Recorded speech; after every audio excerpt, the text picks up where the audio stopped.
Stuart's son. Oh, come out. Stuart, shut the door. He didn't, it's fine. He did. There's no door shut, it's fine. I'm just so frightened. The night had come to an end for me as my nerves were shattered. Carl and Marcel went back up into the bloody chapel as a last attempt to see if anything would happen. Just had a noise right there. And that's the monk, I think it was supposed to see, walking down and literally would walk right through us to get to the window behind us.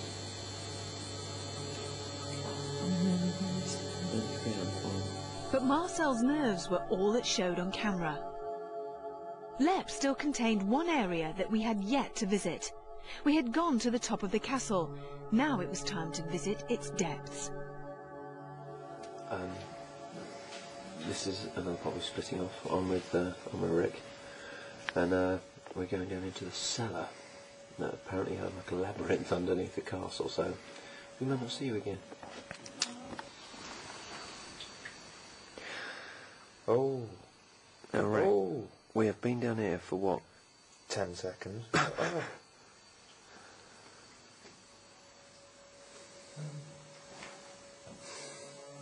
Oh, wow. Had Rick seen an orb?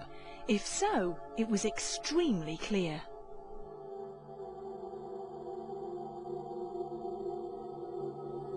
That was just a really slow orb and it just went... down my feet. Yeah, oh. Look at these. 2 orbs had rushed past Rick's feet into the deeper recesses of the cellar. Could they be the spirits of the 2 little girls? Oh, this is just a fucking nightmare. Hello. Oh. Don't like the look of this. It goes on for miles. Hold on, what's down there? That end, doesn't it? Where are you going? Yeah.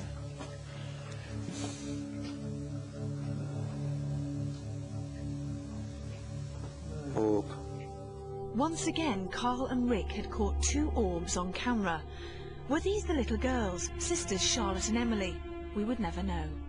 Dust, insects, or ghost manifestation, whatever these light anomalies are, they were plentiful at Lep Castle. Jason had been downstairs in the Great Hall and thought he had caught nothing. It was only until we were editing this programme that we saw this small orb, which is very similar to the ones coming from the balcony. Were they related to the famous elemental ghost?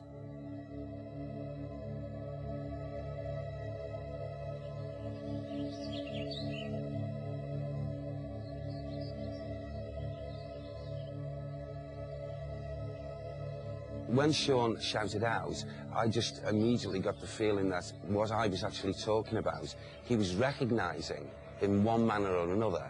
What I did see took me back because that particular experience, I'd never in my encounters seen anything quite like it.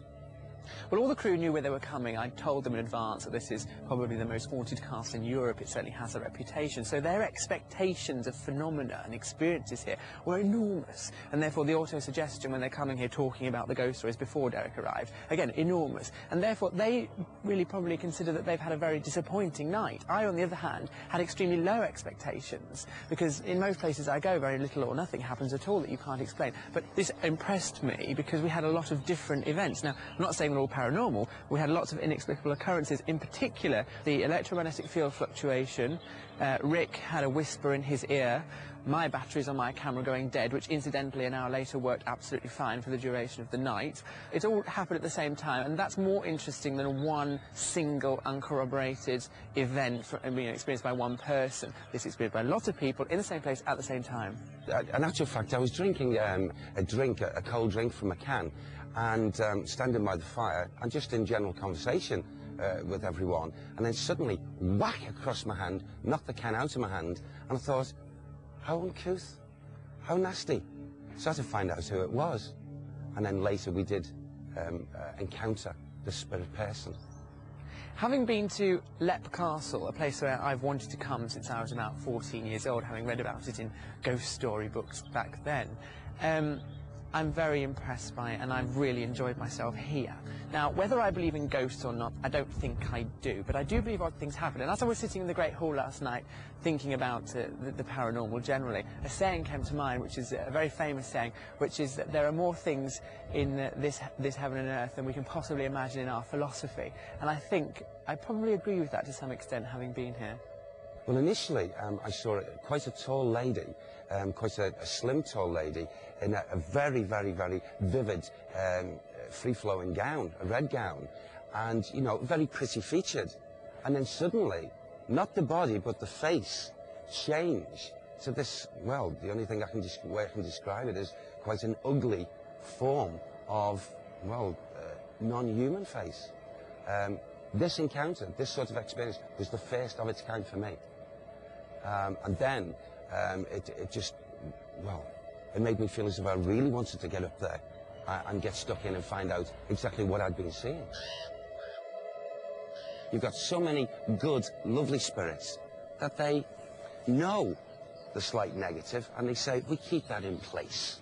So, I think it's a wonderful, probably one of the best sites that I personally have had the pleasure to be invited into. Well, the Most Haunted team have done it. We lasted throughout the night. It's something we're quite proud of because we all managed to stay in the most haunted castle in Europe. We shall see you on our next location. In the meantime, sleep tight.